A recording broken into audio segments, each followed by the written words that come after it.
First off, I want to say a huge thank you to EA for being the sponsors of today's video. And Horizon, do you mind? Oh, I'm sorry, dear. Yes, people, how are we all doing? My name is Ashton, and I am an Apex Predator. On PC this time. Nice. It's that time again at the start of a brand new season of Apex where I'm going to give you my tier list of legends, worst to best. You know how it goes by now, I don't have to explain it. Let's just cut to the chase. And if you enjoyed today's video, then why not drop it a like and subscribe to the channel for more regular Apex Legends content from myself.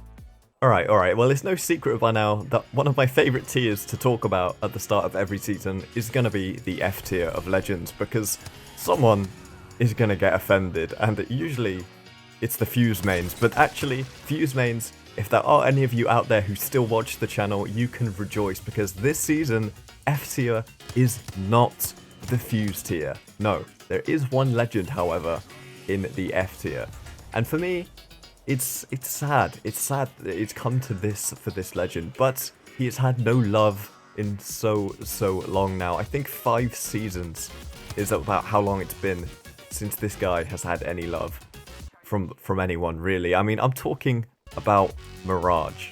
Now, as Apex as a game evolves and new characters come out, all of these brand new crazy abilities come into the game, and with that, buffs and nerfs have to happen to the original characters to bring them up to speed a little bit to compete with these new faces. You know, we'll come back to him later on in the video, but let's look at Seer, for example. He has a whole long list of abilities available to him. He can cancel heals, scan people. His ultimate, I mean, is a permanent scan that he gets every 90 seconds. I mean, his tactical also flashes people, it disrupts bats and just revives, and it does so much. I mean, he can even scan beacons. The list continues for a very long time. Mirage's tactical, however, it shoots a decoy that you can control, and yeah, that's about it. Now, don't get me wrong, Mirage has had a little bit of love since the start of the game. His old ultimate ability used to be that he could go invisible, and now they made it so he shoots out a ton of decoys that are all very controllable, and they all have audio now. So I mean, it's alright. In 1v1 situations, Mirage is actually he's actually alright. He's not the worst F tier legend I've ever had in F tier, in my opinion. He's somewhat usable, but I just think in comparison to pretty much every other legend in the game and all of the different abilities they have, his are probably the most lackluster, and he needs something to really bring him up to compete, in my opinion, to really make him valuable to have on any team. For all you Mirage mains, all I can say is there is hope in the future that he will get buffed, but until then, just remember, tough time never lasts. Only tough people last.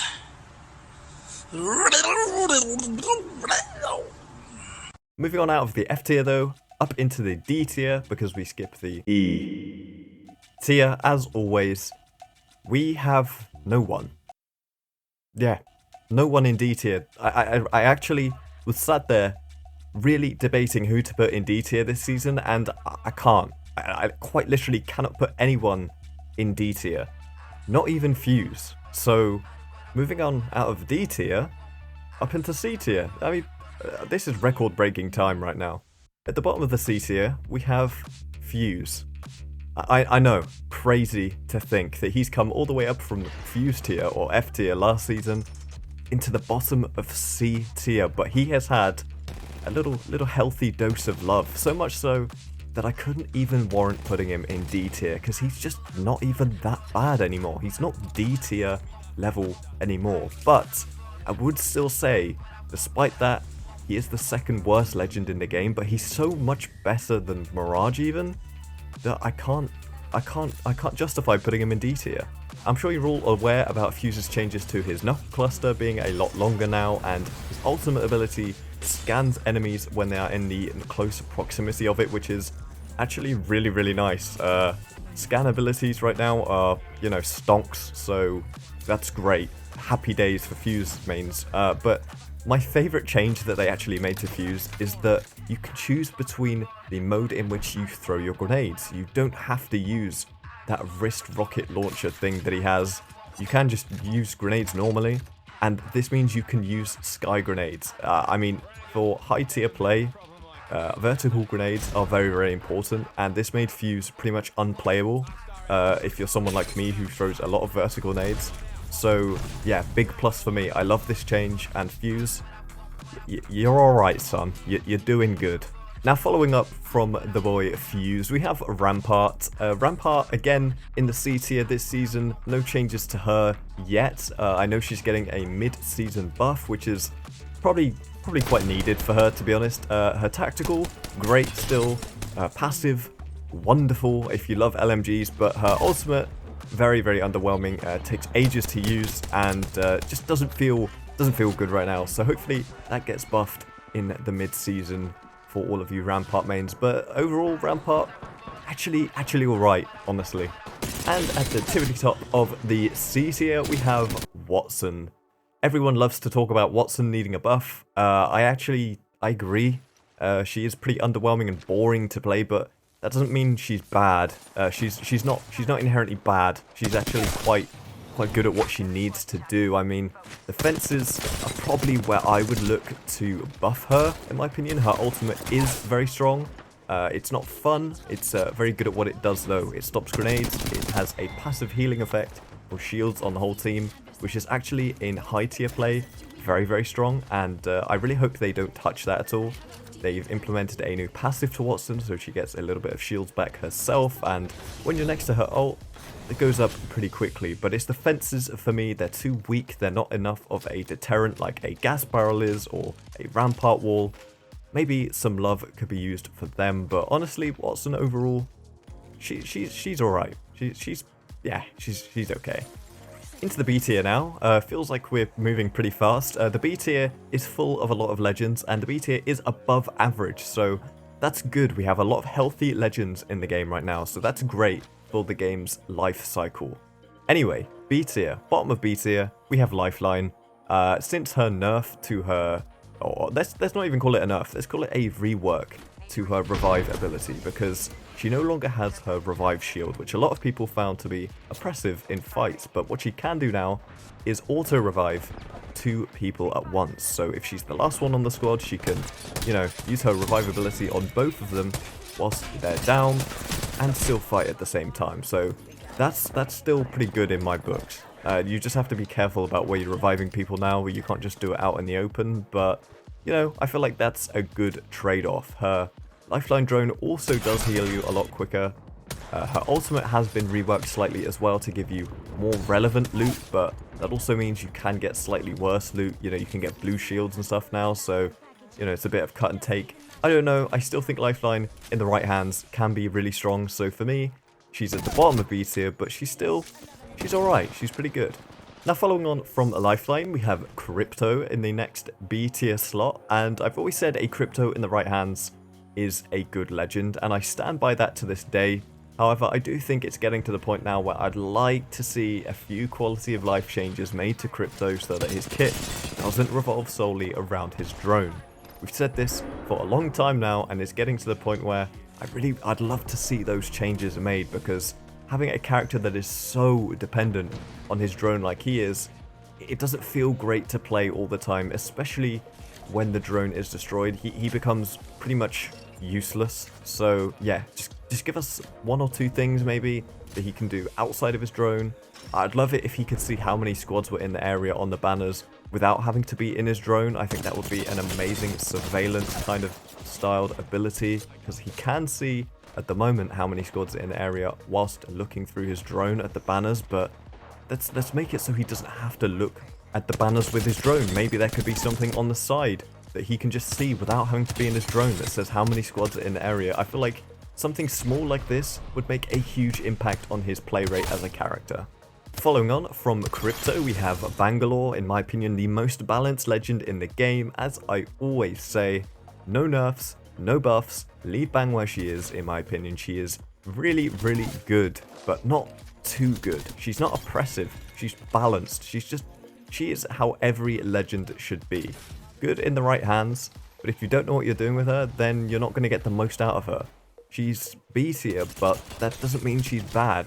It's just balanced. B for balanced, I guess. one step ahead of Bangalore, we actually have Valkyrie. Now, the reason I put Valkyrie ahead of Bangalore this season is because having watched a lot of ALGS, I really saw the benefits of having a Valkyrie on your team if you're playing in a competition style tournament or something. You know, having that rotation option is great. Valkyrie's ultimate is actually bigger and better than any redeploy in the game and offers for a really great redeploy and reposition. So honestly, yeah, having watched that, I can definitely see where she comes in useful for comp. I do think her passive is also fun in pubs. You know, it also gives you some great get out abilities. It's good for movement. And people say you can't use movement abilities with Valk, but you definitely can. Things like wall bounces are still possible, but she has her own unique movement kit for a reason. It's strong, you don't necessarily need to do some of the things other characters can do, and overall, yeah, B tier, a solid upper B tier legend for me. She's pretty good. Now then, the next legend in the B tier is a fan favorite. Just kidding, Caustic is the next one, and he received a bit of a buff this season with his gas. The damage scaling after every other tick, so it goes 5-5, 6-6, 7-7, and this damage scales infinitely, so the longer you're in the gas, the more damage you're gonna take. Honestly, I do like this change. I think it's a change that was necessary. I think he was nerfed a little bit too much into the ground, but it did help get him out of the meta and change the way Apex was playing. In those high tier ranked lobbies, I know a lot of you won't have experienced it, but Prime Caustic was unbearable to play in the higher tiers of Apex because he was so oppressive and had no counter. But now, you know, a good team, they can play in and around Caustic gas, but they do get punished if they're inside it for too long, as it should be. The timer of his ultimate being active has also been decreased, meaning he is less likely to be so oppressive in end game circles. So overall, a good balance patch for Caustic in my opinion. Thumbs up from me. Caustic, still don't like you, but you're much better now. Like, well done. And at the very top of B tier, you know, this one pained me. I wanted to put her in A tier, but I just can't justify it quite yet. It's Loba. I love playing Loba. Loba for me is one of the most fun legends to play in pubs, and honestly, you could probably run her in ranked now. Like, her ultimate ability just allows you to play the way you want to. You don't ever have to worry about loot or ammo or weapons with this character. I love that. Like, you can always have your favorite gun with Loba, and that may seem like something that's, you know, pretty minute or something, but to me, that means a lot. I can run the Carbine, the Eva, the Volt, any gun I want, any gun I'm feeling on that particular day, every single game. And it just feels good to run your favorite gun every game with a pretty much unlimited supply of ammo. Now, the tactical changes have been made. It feels so much better. My bracelet is not cancelling every time I use it anymore. It's also a lot more fluid to use that you can run after throwing her bracelet and after teleporting. It feels better to play Loba right now. And honestly, Loba mains rise up because if I was to make a prediction, I think it's quite likely in the near future that Loba will probably be able to grab banners through her ultimate. I mean, that's just a guess, and it might not happen, but a lot of people are calling for it, and I know Respawn have talked about it, so watch out for that one in the near future. Loba, A tier is calling for you. Talking of A tier, bottom of A tier, my least favourite legend in the game, Revenant. Don't really need to talk about this one too much if you played at all in Season 9. Revenant is a very oppressive legend. It feels terrible to die to a Revenant in their ultimate. Long story short, Revenant, I don't want to talk too much about him because I just don't like him. Silence is a very strong Q ability. It negates every ability in the game. Extremely strong. If you are good, as it should be, you know, if you can land those silences, it's going to do a lot of impact on you, you know. Not being able to use your abilities, especially as a character like Gibby or Caustic or something, it's going to leave you in a bad place. And when partnered with Octane, Revenant in his ultimate ability is just no one likes it. Literally no one. That being said, just because no one likes Revenant doesn't mean Revenant isn't strong. And yeah, Revenant in the right hands is a very scary character, and rightfully, based in current meta and current strengths of abilities, he belongs in the A tier, but at the bottom for me. Not that high, but we'll give him respect. He belongs where he is. Following up from the Edgelord himself, we have Bloodhound. Now, they've been in and around the S tier and the A tier now for a few seasons. Still probably A tier in my opinion, just about, but with the introduction of a new scan legend, I can't rack my brains to think who that might be. Bloodhound's uses and abilities, they've kind of, taken a slight hit inadvertently because there are just some better scan abilities available right now. Still, that doesn't mean Bloodhound isn't useful. They definitely are, and they have their place in the game. But for me, in the current meta, there are better scan legend choices, or a better scan legend choice, I should say. So we'll get onto that later, but Bloodhound, overall, still A tier, still very usable, and yeah, not bad at all. Zippy Boy comes in after Bloodhound. Yes, my main Pathfinder, the boy.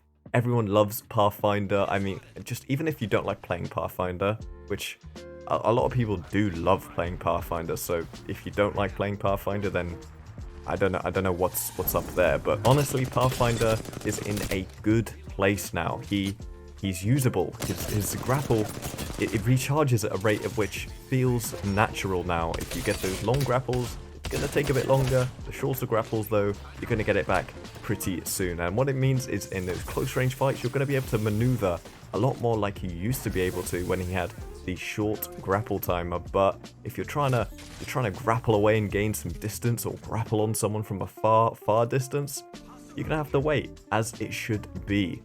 Now that low profile has been taken off the walking refrigerator himself, he's less of a refrigerator now and is more of a mini fridge. Honestly, I can accept it now that he doesn't have low profile. His hitbox is pretty big still, but that's fine because he doesn't take extra damage for it. Two changes I would love to see made to Pathfinder though is that his passive was a little bit more unique, because right now all he can do is scan recon beacons, which every recon character can do. And while it does give him his ultimate instantly once you use a beacon, yeah, I don't really like that. I would like a more unique, personalized ability for Pathfinder that makes him stand out a little bit more. And the other change I'd love to see made to him is that his zipline ultimate, instead of being a, really long straight zip, it was more of one of the natural zips. How the natural zips that spawn on the map, they kind of shake and bounce and make it quite hard for you to hit a character that is going over a long distance. But with Pathfinder zips, they're dead straight and it's super easy to get lasered off of them, especially now that zipline bouncing has been removed from the game. I know that was a while ago, but honestly, yeah, if they could make changes like that, Pathfinder would be S tier once again. Horizon just about leapfrogs Path into the next spot of A tier. For me, the buff to her tactical was much needed. She was like Caustic, nerfed into the ground, and was not fun to play at all in comparison to her previous S tier state. She's now in the middle between the S tier and the B and C. A, it's where she belongs in my opinion. Her attack, it feels better to use now, but it is definitely not oppressive or annoying to fight against because she doesn't have that dumb strafe speed that she used to have when she was an S tier legend. Her ult, still very strong. Her passive feels great when you land, it just feels super smooth. She's a legend that is fun and enjoyable to play, but she doesn't feel oppressive to fight against anymore in my opinion. So perfect changes to Horizon. She doesn't need any more changes. For me, I would leave her where she is. And yeah, good job. Horizon, good legend. This skin though, nah, it's gotta go, Chief. What is that? And at the very top of A tier, I've gone for Wraith. I just can't justify putting her in the S tier after everything that's happened to her and where she used to be. I can't justify putting her in there. Although, you won't need telling, Wraith is a very good legend, feels great to play, very small hitbox, all that good stuff. Ability-wise, you know how she is. Good phase, good portal, very useful in very different scenarios and situations. I don't need to go over Wraith for you. If you've played Apex, you know Wraith is a great legend. And top of A tier is just about where she belongs for me right now. Okay, the S tier, the top tier of legends, and there are 3 legends we have not yet covered. At the bottom of S tier, we have Gibraltar. He is not the strongest legend this season in my opinion, and that is because of the introduction of Seer. Believe it or not, Gibby has directly felt the impact of Seer, and mostly Seer's ability to cancel revives and heals, because Gibby's bubble is no longer the safe haven that it once was. If you throw a defensive Gibby bubble to pop a bat or to pop a res, Seer can just wag his finger and say no, no, no, and by the time you try to re-pop the res or the shield or the heal, the bubble's gone and you're going to get lasered.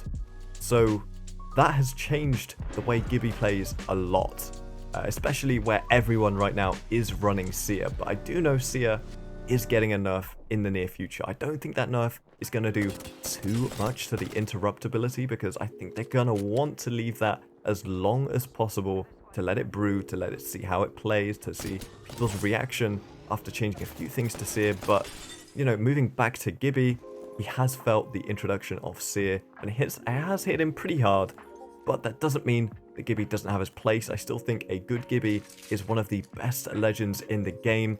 He is a very hard legend to master properly, and I will always stand by that when used correctly, he is an S tier legend, but he has felt the impact of Seer coming in. So he is no longer the best legend in the game, but he is still a top tier legend. Just next to Gibby, we have Octane.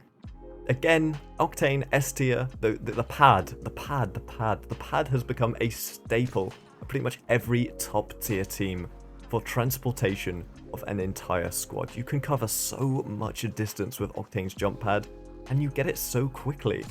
I think a change I'd love to see to Octane's jump pad is probably a limited number of uses.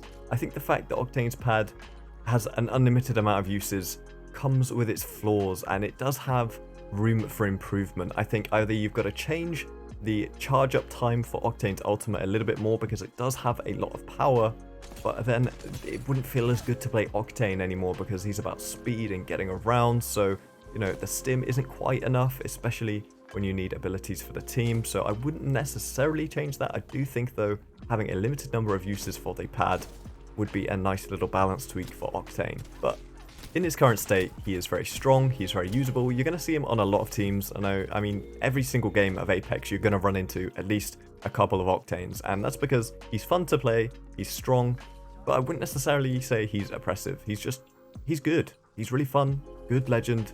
Yes, very nice, S tier, let's go. But the top of the pile for Season 10, and I know there's enough incoming for the boy Seer, but it was always going to be Seer at the top of the pile.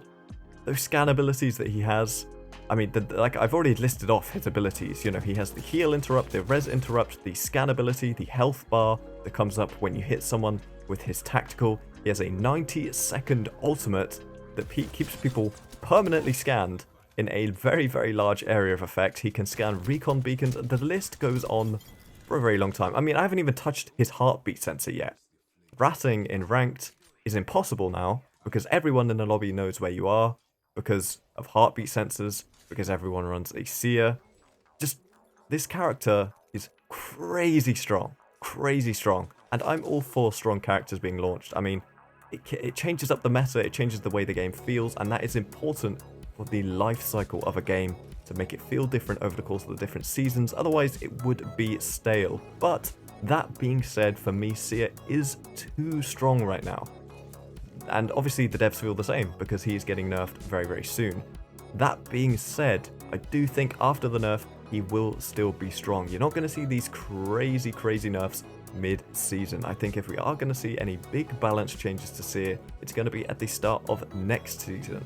I think if he is still too strong and being used too much, we will see a big balance change in him then. But hopefully a little bit of tweaking to bring him down just a touch mid-season would be nice. That being said, he is the top of the pile for Season 10. And with that being said, that is the end of today's tier list. If you did enjoy or if you agree, disagree, let me know in the comment section down below what you think I got right, what you think I got wrong. I love to hear it, guys. But until next time, it has been your boy Ashton, and I will see you in the next one. Take it easy, and goodbye.